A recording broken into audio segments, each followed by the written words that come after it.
Well, Logan, a great second half for the hockey club. You end up just one position outside the playoff line. Clearly, that's disappointing for this team. But what do you take from the experience that you went through this year as a group? I think just how important every game is. It doesn't matter how early or how late in the season it is. Personally, I think we deserve to be in the playoffs, and that's what sucks. Our team came together and did something pretty neat and pretty special. It's pretty cool to be a part of this group and to do what we did, but it's unfortunate to fall short. You had a full year in the National Hockey League last year. You've played plenty of games in the best league in the world, and it would be easy to come here and kind of just put your time in waiting for your next turn. Why wasn't that your approach this year? I think it's more just of how I was raised by my parents. Is you can never take anything for granted. You always have to get better, and that's the way I always was. I think since I started playing hockey, but especially my pro career. Like my first year I was in the coast, same thing.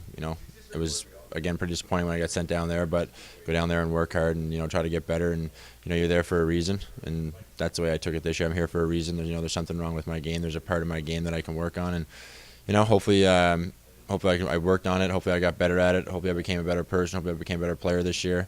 I felt good this year, and I really enjoyed playing here, playing with the guys that I played with. So.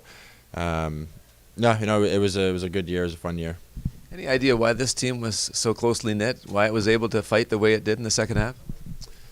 No, I think it was just a good group of guys together. I think we all got along well together. You're going to have the fights and the arguments, and that's part of a healthy relationship. And I think that's what we had. There was times where guys didn't get along. There was times that everyone got along great, but that's part of a team, and that's how that's where the chemistry comes from. Is that's how you get closer. Is you settle you have an argument with a guy, and that's how you settle it. You don't let it boil up over time. You just you handle it. And I think that's what we did great. Is that we all help each other and support each other, and we all got along great.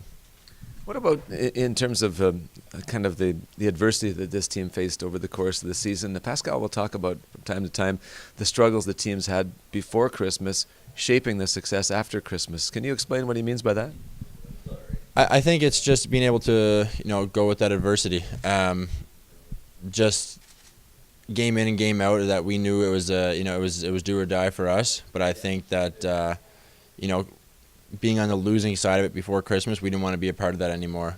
It sucked. It sucked, losing those games and losing that many games. So I think that we learned from that.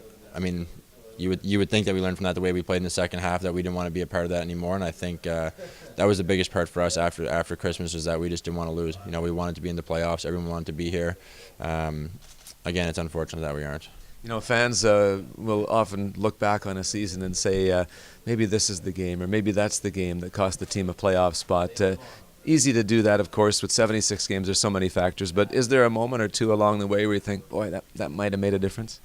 Yeah, I actually thought about it last night after the game. I mean, you can't. I guess you can't really think about that. I was, and it was kind of making me more upset, more angry at it, and I think that's the wrong way to go about it, because that's one of the good sayings I was told back when I was in Florida is that the enemy has the opponent has a say.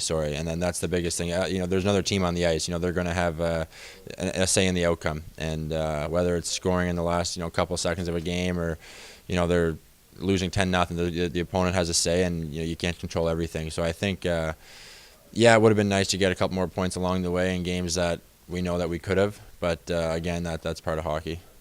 Is there something you could reflect back on this season? I know it's early, you just ended yesterday, but is there a moment you can reflect back on and think, well, that was a special moment, something I really enjoyed, part of something maybe you didn't experience before?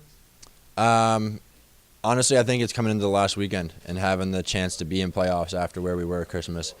And up until the last 3 games on that road trip, we were just playing. We wanted to keep winning. But going into those last 3 games, we knew we had a chance to be in playoffs if we came out on top of those 3 games. But just being in that situation, from being in last place in the league, is to me it's pretty special. I mean, to do that in hockey, I mean, besides from the Blues, I mean, it's pretty hard to do. One final thing I wanted to ask you was just on a personal level, to score 29 goals this year, to get over 50 points, or to get to 50 points on the year. What did that mean for you personally, to kind of add that element to your resume going to next year? Yeah, for sure. I mean, it definitely felt great to score some goals. Just maybe personally a little confidence knowing that I can do it. If I ever get a chance to play up top again, that's just to add that into my game. But it'll be a bonus. But I think right now it was fun to play with the guys that we played with this year, and I think they contributed a lot to my success that I had personally this year. But it was definitely fun to score some goals. Yeah.